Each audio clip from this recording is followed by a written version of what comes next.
আপনার সন্তানদেরকে সুন্নি মাদ্রাসায় দিবেন, যেন বাতিল পন্থীদের মাদ্রাসায় পড়ে তার আকীদা নষ্ট না হয়ে যায়। কারণ তারা শিখায় আমার নবীজি আমাদের মতো সাধারণ মানুষ।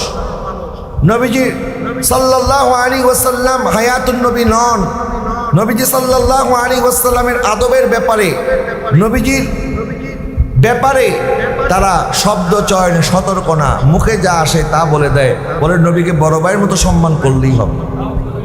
জোরে বলে না নাউজুবিল্লাহ। তো এরকম আকীদা যারা লালন করে পালন করে, তাদের সাথে আমাদের সুন্নিদের কোনো সম্পর্ক আছে? তাদের সাথে আমাদের টাকা পয়সা নিয়ে দ্বন্দ্ব না, জমি জমা নিয়ে দ্বন্দ্ব না, আত্মীয় স্বজন নিয়ে দ্বন্দ্ব না, দ্বন্দ্ব আকীদার দ্বন্দ্ব।